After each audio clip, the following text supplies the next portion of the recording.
You want Ronald Reagan to be president? Of course. You working out there, or how do you feel about it? Is it going to happen? I think he's going to have a tough job, particularly on the press. I see yesterday, you know, when the president's camp won a state that was in the president's pocket by 53 to 47%, they made a big hullabaloo. It's headlines. Now, what state you mean? Well, in this case, it was Illinois, wasn't it? Well, Reagan got a little over 40% of the vote here. 43%, yeah. Okay. And your point is what? That's okay? This made a great big thing now. It's headlines. Cronkite and his lesser satellites say he's all through. Now, last week he won one state, what was it, 92 to 8%. Another one he won 75 to 25%. Another one he won by a big majority. Even in the Tribune, it was on page 16, and in the more liberal papers, it was on 39 at the bottom of a feature on somebody else. I mean, I just can't understand how the one thing can be so important and the other not. So you think he's got a real shot then? You know, I think that the man has great capabilities. I don't know whether he has a shot at it at all. But is it politically realistic to expect him to get anywhere against an incumbent president who has not been doing so badly Elected? in the... Sure, yeah, or nominated. Let's talk about the nomination. That's the first, Malcolm. Well, I think that he'll be a noticeable figure at the convention, let's say. You're not altogether uncomfortable with Gerald Ford, are you? Not at all. I just, his camp is what bothers me. I mean, he has no followers or no team. They're all manipulators. He makes a statement and they manipulate something around, and he has to vacillate and say that that's, that, you know, change his point of view. I feel sorry for him. I think he's a terrific guy, but I'd just like to see him change the whole setup, and I don't think that it will happen with Jerry Ford. And I like him very much personally, and I don't think we're going to go down the drain if he becomes president. I just happen to be for the change, and I feel that that the other man proved himself in California. He took it over as a bankrupt state, and 8 years later turned it back with a $4 billion surplus. He put men in charge of the damn bureaucracies that didn't want the jobs, rather than somebody that was trying to build up the bureaucracy to make themselves important. They gave him back the key to some of those offices and said, you don't need it. He just did a fine job. He came up with a law for the state where you could only tax the people up to 6% of the state income. And this was a voice from the wilderness, you know. But the liberals managed to aberrate that to where the people didn't realize what he was doing. He had emergency rules in where they could tax for a couple of years more than the 6%, but if they did it longer than that, it had to go back to the people. Now, this is the only way we're going to clear up bureaucracy and big government and unimportant branches that develop in order that a man can feel more important in his particular bureau. But you've got some friends who are liberals. I'm liberal. Come on. You're liberal. Of course. I'll bet you $100 you're not going to vote for Tom Hayden in California. Well, I don't think that Tom Hayden is liberal. I understood liberal as, maybe I read the wrong dictionary, but I thought that a liberal was a man who would listen to everybody's point of view and then make up his mind what he was going to do. I made up my mind pretty fast, but but I don't know of any of these so-called liberals that listen to anything but their own mouth. Pardon my English.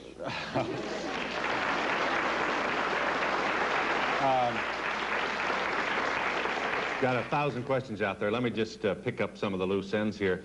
You know, your movies have had such an impact on our culture.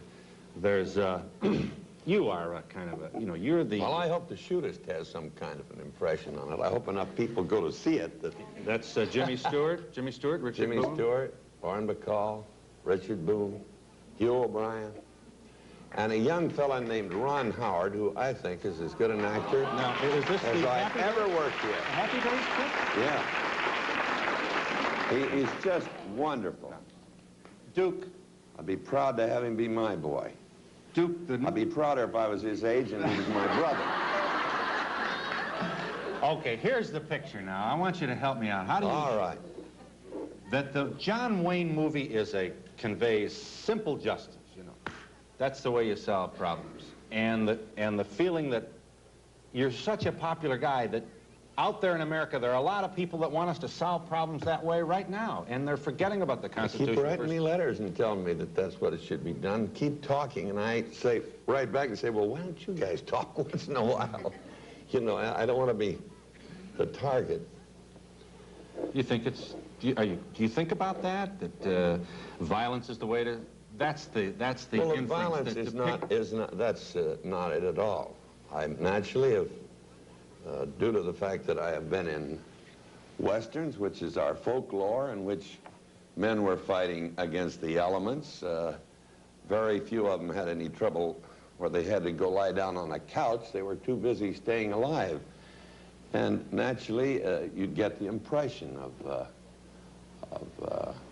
quick, cold, violent reaction. But actually, in my pictures, it's been more illusion than violence. In the present-day pictures, where they put a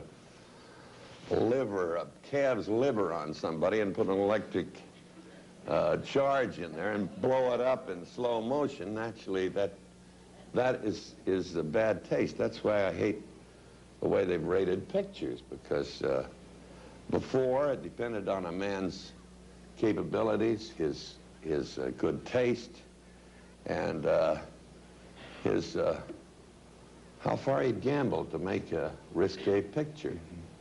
And his peers would only give him the seal if they felt that it was worthy of an A-motion picture. You've shot more people, though, than anybody in the history of the business.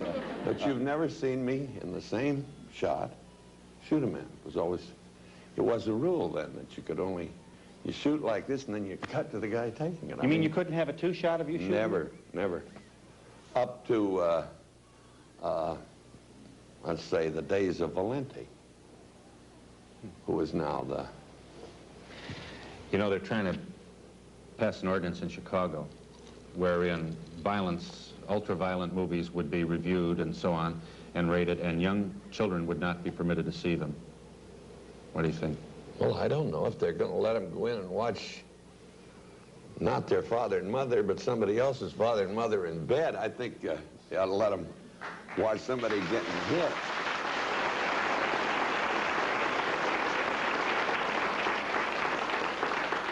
Yeah, some of those movies are... Have you ever seen a dirty movie?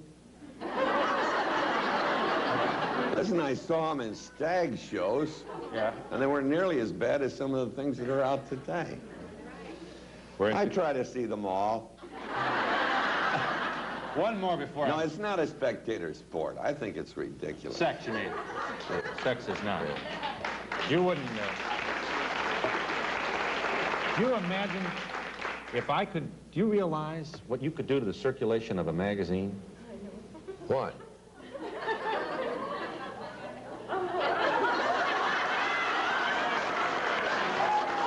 Too many calluses. We'll be back in just a moment with John Wayne. Why do they call you the Duke? Because I had a dog, an Airedale dog, when I was a little kid. Is this working? Yeah, that's fine. They can hear you. Excuse me. I had an Airedale dog called Duke, and he'd follow me to school and stop at the fire station. The firemen knew the dog's name, so they called him Big Duke and me Little Duke. That's true. Yes. So I got it. I'd like to know what your favorite book is.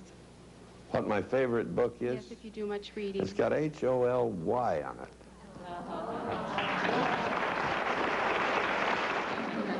I should acknowledge that of the many honors that you've received and the excitement that's attended your visit here to Chicago, I think you've been on the front page 3 out of the 4 days you've been here. The King of Sweden was here and left. I don't think many people... it's clear that Chicago got much more excited over a duke than a king. One of the things that I should have...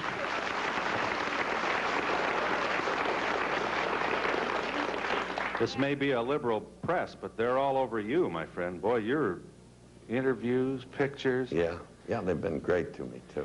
You have also been the recipient of the Entertainer of the Year Award from the University of Notre Dame Club of Chicago, in which I proudly claim membership and offer you once again my congratulations. Katharine Hepburn, did you like her? Loved her. Were you a little nervous meeting her, and was she nervous meeting him? There had to be all the publicity and... Yeah, well, you know, there's another thing. Damn politics comes in. I've been for 5 Democrats and 5 Republicans or something in my life, but I'm supposed to be a right-wing extremist Republican, and she was noted for being a little further the other way. And so when we first went on the set, there was a sort of a quiet, and it was stated that there would be no press on the set, and I finally said, well, can I have the couple come out and see me?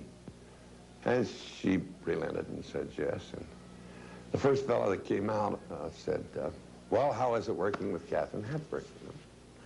I said, well, I'm sure that Spencer Tracy and Humpy Bogey would be envious of me if they were here now, working with this wonderful personality and this really professional actress. I said, there's only one thing wrong. He said, what's that? And I said, well, she's a little more conservative than I. But who isn't? Well, from then on, there was no trouble. She belly laughed on that and answered. It took 40 minutes to think of an answer. And from then on, the set was open, and she's a delightful woman. Is she I can't imagine directing you two. I mean, well, who's the poor guy that had to come in there and tell you two? He was a poor guy, and he was a poor director. No, he was kind of new around the business. And, how old and there's some question about, you know, his capabilities. But the scenes we were in, I think, turned out pretty well. Are you optimistic about the future of America? I'll always be optimistic about the future. Right up to when we stumble and fall down.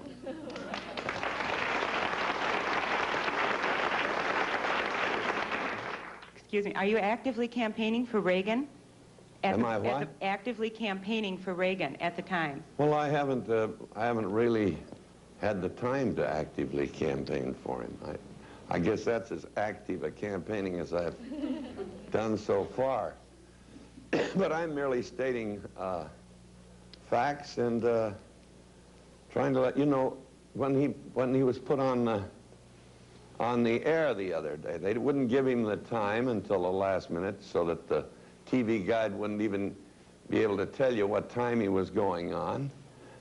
You have to give your speech to Cronkite and his lesser satellites, and they're all ready so that when your speech is finished, now everybody that listens to TV hears what they have to say, and they can, by turning one little sentence, they can turn you off about reading the speech, and you never get a chance to find out what the man's point of view was or what he's done in his career. And it's, I think it's a little irritating. I'm sorry that the news is now put in the marketplace to sell Toyotas and trucks and toilet paper. I'll be back in a moment with the Duke. Are you and Mayor Daley good friends? Well, I found him to be a wonderful character, and I tell you, this town is as great a city as I've ever been in, and I know good and well it's because of the leadership, so he's done something that's worthwhile. Yes. As a small-town Republican politician, I am proud and pleased that a man of your caliber is associated with our party, and I hope we never lose you. And you'll be brief. But the reason I'm concerned, according to the press, you've recently been not only wined and dined by the mayor of Chicago, Mayor Daley, who is Mr. Democrat #1 of Illinois, and I hope to hear from you that you will never fail the Republican Party. I will try and never fail the wonderful country that I live in. And I will continue to respect men who I think are doing a good job for our country.